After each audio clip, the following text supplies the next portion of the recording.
Hi everyone, welcome back to my channel. Today I will be showing you how to make this beautiful designer stew. This is one of my most popular recipes and it is absolutely beautiful. So if you'd like to know how I made it, then please keep watching. But before then, please subscribe to my channel. Thank you very much. So for full disclosure, these aren't the meats I will be using for this recipe. I had pre-cooked meat in my freezer and that was what I used. But just for illustration purposes, I will be using an old clip. I pretty much cook my meats the same way anyway. So here I've got some goat meat, beef, shaki, that's tripe. I cook almost separately, so you will be seeing that later. To season, I will be using some blended onions, bouillon cubes, curry powder, salt, and some fresh thyme. I won't be adding water at this time. I'm just going to stir thoroughly and then cover and leave to simmer for about 20 minutes. This is because I need the meat to sweat out the raw moisture, and I also need the seasonings as well to penetrate deep into the meat because this makes it more flavorful. So like I said, I will cover and then leave this to simmer for 20 minutes.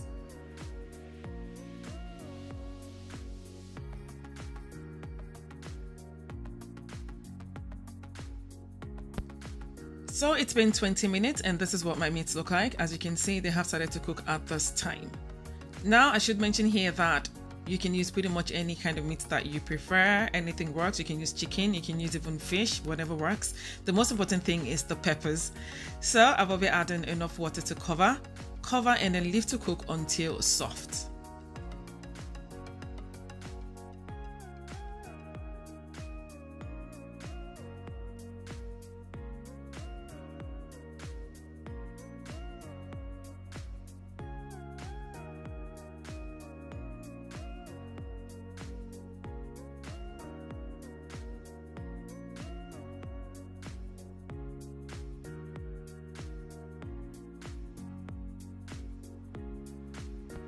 So after boiling the meat, it's left to you what you want to do with it. You can fry, you can grill, you can air fry, whatever you want to do really.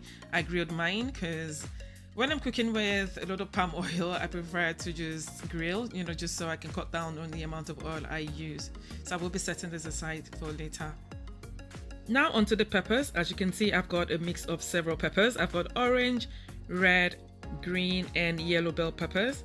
I've also got some chili peppers, that's shombo, and also some onions. I also have some scotch bonnet peppers, but I forgot to include them, but I did add them to the blend, so that's fine. Yeah, I also have some paprika peppers, that's the long peppers.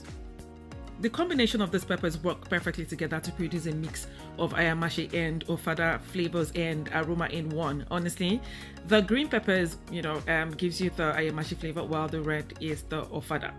The yellow and the orange peppers add a bit of sweetness to it, and the green chilies as well also work as well for for that heat and that distinct green chili aroma. I really don't know how to explain this honestly, but it just works perfectly together. So try to get as much of these peppers as you can.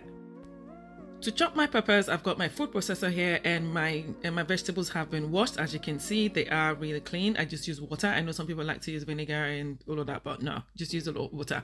So I will be chopping the peppers and dumping in my food processor. This will be chopped roughly. I won't be doing a full blend. If you want to do a full blend, I don't think it's going to work so well for this recipe because you need that texture as well. So I will be blending this roughly. I'll be doing this in 2 batches because my food processor isn't big enough to accommodate all of the peppers I will be using. So I am chopping this now, and this is what it looks like after chopping. So this is the perfect texture you need for this recipe to work, and yeah, that's done. And I will be doing the next one off camera. Now this next step is very important. You can't skip it at all, and we're going to drain as much moisture from the peppers as we can. So I've got a bowl here and I've just covered it with some cheesecloth. You can also use a sieve or wire mesh, whichever one works, but I love to use a cheesecloth because it's it's just faster anyway. So I will be dumping my peppers into here, and I'm going to squeeze as much water from it as I can.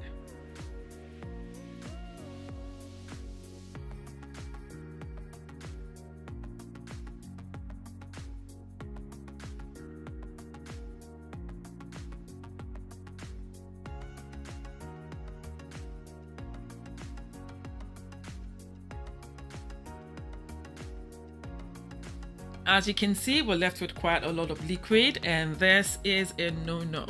If we were making regular stew, we wouldn't need this, to give our stews that fluid consistency.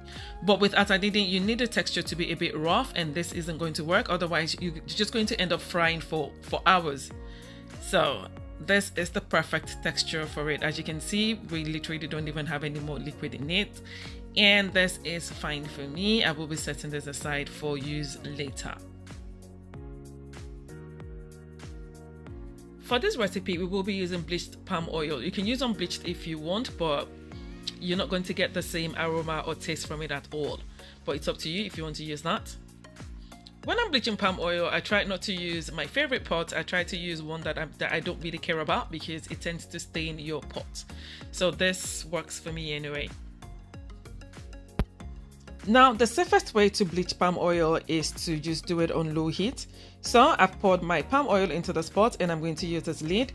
Now, this lid is not vented. It means it hasn't got any holes at all in it. This is what works if you're going to be doing it in the house and you want it to be safe. So I'm just going to show you what a vented lid looks like, in case you're wondering. This is what a vented lid looks like. As you can see, it's got the holes. This is where the fumes or the smoke is going to escape from if you use this sort of lid. So you need all of the smoke and the fumes, to be trapped inside of the pot, no escaping.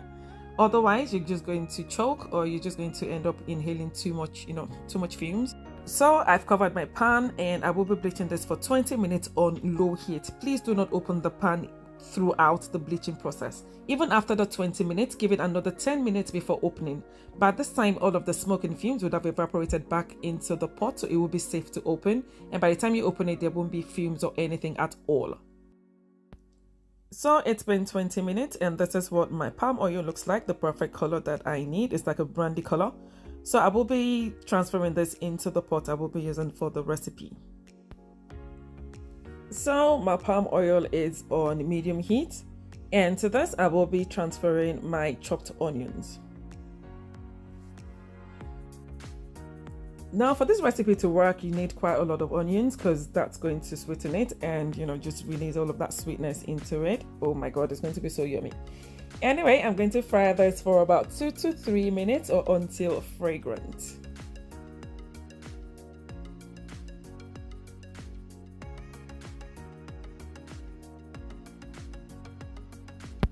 And after 2 to 3 minutes, I will go in with my locust beans and fry this again for another 2 minutes. We need the locust beans, to release that special Iru flavor. Oh, I'm telling you that this recipe, yeah.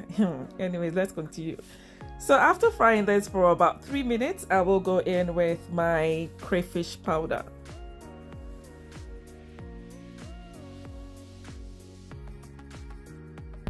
Now, after adding the crayfish powder, I'm only going to fry for about 30 seconds. Please don't fry for more than 30 seconds, otherwise the crayfish will burn and ruin the taste of your stew. I know I said this a lot, and people beginning to sound like a broken record. Anyway, after that, I will go in with the chopped peppers and stir to combine.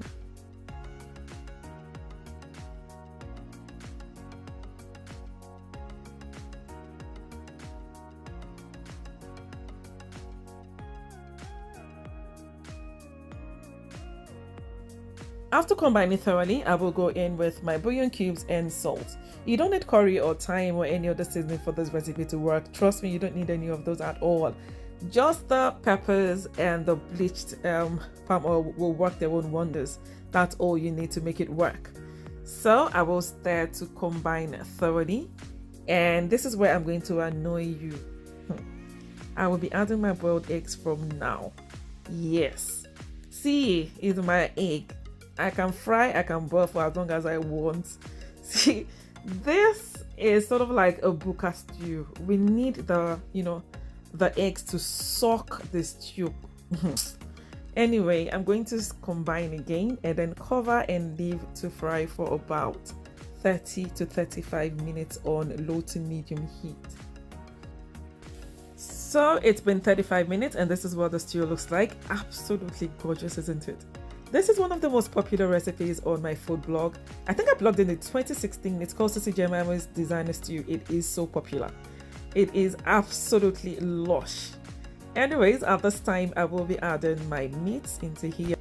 At this time, it's up to you if you want to add anything else. You can use some smoked fish, you can use stockfish, you can use pretty much anything you like, but I like to keep this recipe very, very simple. I just love to do, to use meats, crayfish and eggs, and that's fine for me. So I will combine this thoroughly, cover, and then leave to simmer for about 5 to 6 minutes.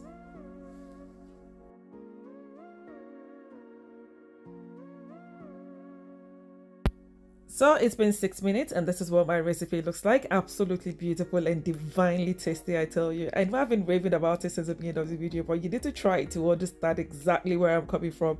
It is super, super amazing. Anyway, if you do try it, please let me know how you get on and leave me a comment in the comment section. Please don't forget to subscribe to my channel, and also please give me a thumbs up, share with your friends and family, and I hope to see you in my next video. Thanks for watching. Bye bye.